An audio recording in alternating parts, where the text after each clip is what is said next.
Bonjour, nous sommes aujourd'hui avec le docteur Laurent Benadiba et nous allons parler de gynécologie esthétique. Alors, le docteur Laurent Benadiba exerce à Paris. Il est chirurgien plasticien spécialiste en chirurgie plastique, reconstructrice et esthétique. Il est maître de conférences et co-créateur des diplômes du DUTIC, le diplôme universitaire de technique d'injection et de comblement, et QMEG, certificat universitaire en médecine esthétique génitale. Il est l'auteur de plusieurs ouvrages, dont La chirurgie intime de l'homme et de la femme, La biaplastie, questions-réponses sur la médecine et la chirurgie esthétique. Alors, la gynécologie esthétique se sert essentiellement de fillers, notamment de l'acide hyaluronique, avec des nouveaux produits notamment qui sont arrivés sur le marché. Alors, l'acide hyaluronique dans ce domaine-là va avoir trois indications. Une indication qui va être purement esthétique, une indication qui va être fonctionnelle et une indication qui va être sexuelle. Alors, nous allons aborder trois sujets: la sécheresse vaginale, l'augmentation du point G et la reconstruction des grandes lèvres. Docteur Laurent Benadiba, donc qu'en est-il concernant la sécheresse vaginale et quelles sont les dernières nouveautés dans ce domaine?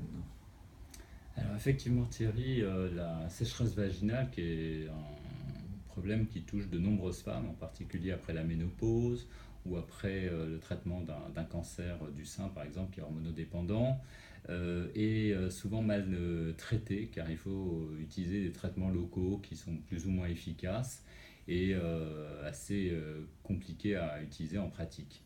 On a eu il y a quelques années en fait l'apparition d'acides hyaluroniques à visée génitale qui ont révolutionné et qui vont révolutionner, car aujourd'hui ils sont encore sous-employés, le problème de ces femmes. Parce qu'on s'est rendu compte que l'acide hyaluronique, qui est un hydratant très important, pouvait améliorer les problèmes de sécheresse vaginale avec une augmentation, une amélioration de plus de 70%.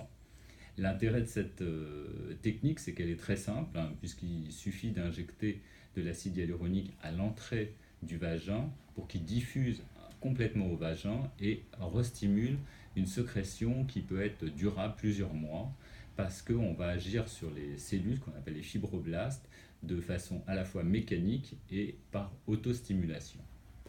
Donc cette nouvelle technique qui dérive en fait de la médecine esthétique est à visée trophique, c'est-à-dire qu'elle s'adresse à des patientes qui sont demandeuses d'une amélioration fonctionnelle pour améliorer la qualité de leur vie sexuelle au quotidien.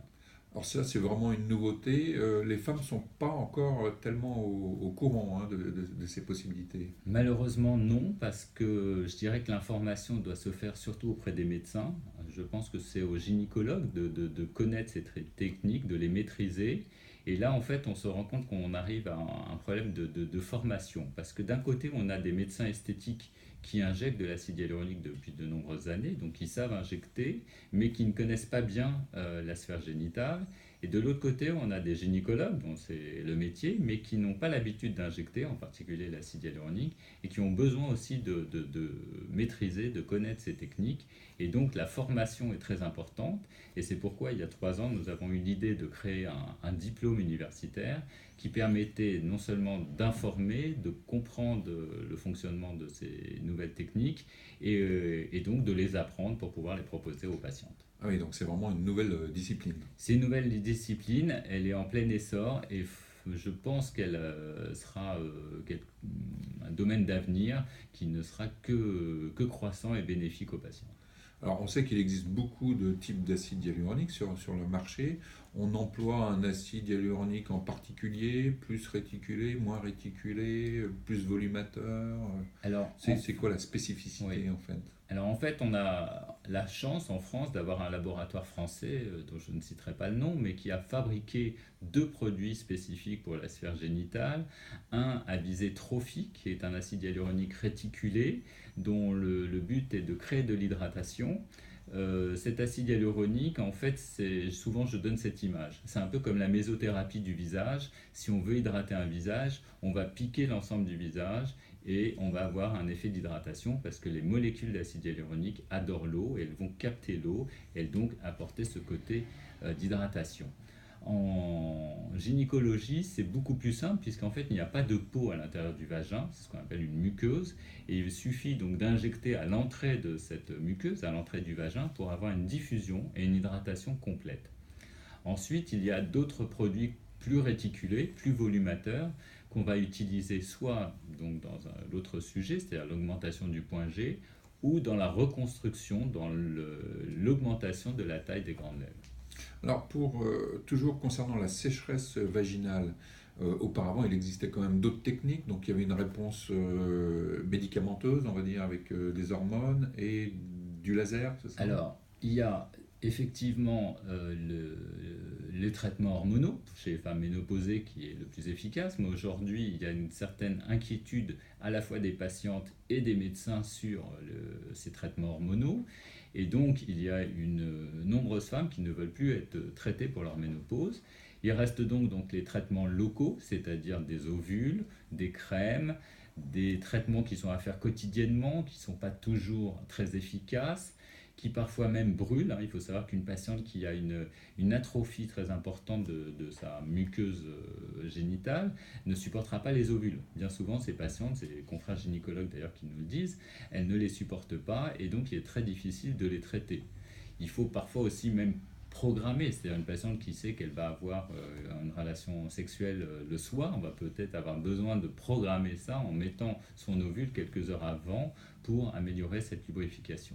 Donc c'est finalement assez compliqué et c'est pourquoi ces traitements sont très très bien accueillis par les patientes, même si malheureusement ils ne sont pas remboursés. D'accord. Des crèmes sont efficaces Tous ces traitements étaient les seuls traitements qui étaient proposés aux patientes auparavant. C'est pour ça que l'acide hyaluronique dans cette indication est une véritable révolution et tous les gynécologues qui s'y intéressent vraiment sont très satisfaits de pouvoir proposer ces traitements. D'accord. Après, vous parliez d'autres traitements comme le laser. Alors effectivement, le laser peut améliorer les sécrétions, la sécheresse vaginale sous forme de un ou deux traitements. Alors c'est un peu plus compliqué parce qu'il faut quand même une machine qui est relativement coûteuse. Donc parfois ça peut être intéressant ou complémentaire de l'injection d'acide hyaluronique qui reste quand même très facile à faire puisque ça prend quelques minutes et à la portée de tout praticien. D'accord. Alors, il y a quelques temps, on parlait beaucoup de l'augmentation du point G. C'était quasiment vraiment très à la mode. On en Ouais. parle peut-être un peu moins aujourd'hui. C'est une réalité, ça a déçu. Alors, je trouve que quand j'ai commencé à m'intéresser à ce sujet, effectivement, acide hyaluronique injecté au niveau vaginal voulait dire point G. Donc, on nous prenait pour des farfelus qui injectaient cette zone, parce qu'en fait, plutôt que parler de point, il faut parler de zone, puisque c'est une zone qui se trouve sur la paroi antérieure du vagin, qui ferait 3-4 cm, et qui finalement est en connexion avec le clitoris et qui est une zone très riche sur le plan vasculaire, sur le plan nerveux, et qui est ce qu'on appelle la prostate féminine. Donc cette zone est bien identifiée, elle s'appelle G par le médecin qui l'a découvert, qui s'appelait Grafenberg, et il est vrai que amplifier cette zone, c'est-à-dire l'augmenter physiquement, améliore les sensations sexuelles des patientes au niveau génital, au niveau du vagin. Mais ça uniquement chez les patientes qui ont déjà eu des orgasmes vaginaux, pas chez celles qui n'en ont jamais eu. Donc ce n'est pas à la panacée, c'est-à-dire que ce n'est pas parce qu'on injecte de l'acide hyaluronique au niveau de la zone G qu'on va créer ces orgasmes, mais on peut les réparer s'ils se sont dégradés, on peut les améliorer s'ils existent, et il est vrai que ces patientes, quand elles sont bien injectées, trouvent un bénéfice qui est de 50 à 70%. Alors, on peut injecter cette zone soit avec de l'acide hyaluronique, soit éventuellement avec de la graisse. Il faut savoir que c'est une injection qui est délicate parce qu'elle se fait de part et d'autre de ce qu'on appelle l'urètre, c'est-à-dire l'endroit par lequel l'urine va sortir. Et donc, il est important de maîtriser cette technique pour ne pas boucher, si vous voulez, l'entrée de l'urètre et gêner les patientes dans les suites de cette injection. L'acide hyaluronique qu'on utilise est soit un acide hyaluronique volumateur, si on souhaite vraiment créer un volume très important, ou bien il peut être le même que l'on utilise pour la sécheresse, car il a aussi un pouvoir de volume qui peut être tout à fait suffisant dans cette indication. Ça dure combien de temps? Alors, ça dure, c'est pas comme une ride. C'est-à-dire que quand on injecte une ride, on sait que l'efficacité va être de 6, 8 mois, 1 an, et surtout en fonction du produit. À ce niveau-là, finalement, c'est les patients qui vont faire leur indication. C'est-à-dire qu'une patiente qui est gênée va consulter, sera traitée, et peut-être qu'elle ne reviendra pas parce que finalement, elle va s'auto-réparer. Et ça, on l'a prouvé aussi parce que l'acide hyaluronique a cette vertu de stimuler nos propres cellules et de pouvoir avoir une action plus durable. Maintenant, la moyenne fait qu'on aura peut-être à réinjecter dans les 6-8 mois, et en particulier par la dégradation normale de l'acide hyaluronique. Alors la dernière indication, on avait parlé de la reconstruction des grandes lèvres, donc ça se fait également avec des fillers. Oui, alors en fait là on est dans une indication généralement esthétique, mais qui est en fait esthétique et fonctionnelle, je m'explique. C'est que certaines patientes se plaignent d'avoir des hypertrophies des petites lèvres, alors qu'en fait elles ont des petites lèvres qui sont un petit peu débordantes, mais parce que leurs grandes lèvres sont complètement vidées, soit par un amaigrissement, soit par le vieillissement normal de la patiente. Et donc en redonnant du volume à ces grandes lèvres, finalement on suffit à corriger cette petite hypertrophie et à protéger les petites lèvres. Donc là, on a un côté fonctionnel, c'est-à-dire de protection, et on a un côté esthétique, parce qu'effectivement, des grandes lèvres qui seraient trop fines sont flétries et apparaissent comme inesthétiques pour les patientes. L'avantage, c'est que l'acide hyaluronique s'injecte au cabinet de façon très rapide et très simple, avec une petite anesthésie locale. Et ce qui est intéressant aussi, c'est qu'il faut peu de produits. Quand on injecte les grandes lèvres avec de la graisse, on injecte en général 10 à 15 grammes par grande lèvre de graisse, alors que quand on utilise l'acide hyaluronique, 2 à 4 grammes suffisent, avec une durabilité qui est intéressante, qui est de l'ordre de 12 à 18 mois. Ah oui, donc c'est assez intéressant. Alors juste pour finir en fait sur une problématique masculine, on dit qu'on peut utiliser également les fillers pour augmenter la taille du pénis, c'est ça? Alors, de la même manière qu'on utilise donc la graisse pour augmenter le diamètre de la verge, on commence, et certains travaux pour trouver l'acide hyaluronique idéal permettent d'avoir les mêmes résultats avec de la même façon que pour les grandes lèvres, des volumes plus faibles. C'est-à-dire qu'avec 8-10 grammes d'acide hyaluronique, on peut augmenter une verge comme on l'augmenterait avec 50 ou 60 grammes de graisse. L'avantage aussi, c'est que c'est quelque chose qui se fait en ambulatoire au cabinet du médecin avec une simple anesthésie locale et une durabilité qui est intéressante, qui est de plusieurs mois. Alors, merci pour toutes ces informations. On a notamment une question concernant la sécheresse vaginale et notamment comment arriver à trouver ces différentes informations. Alors, auprès de son gynécologue, mais vous dites qu'ils ne sont pas encore tous formés. On trouve une presse dans le domaine, on trouve des informations sur Internet. Alors, on trouve beaucoup d'informations sur Internet, que ce soit en tapant sécheresse vaginale, vous trouverez des informations. Il y a des associations maintenant qui regroupent en fait tous les médecins qui s'intéressent à ces sujets. Nous formons chaque année plusieurs centaines de médecins et en particulier de gynécologues, mais aussi d'urologues, parce qu'on n'a pas parlé, mais on peut avec l'acide hyaluronique renforcer la région de l'urètre et diminuer les problèmes de fuite urinaire chez certaines patientes.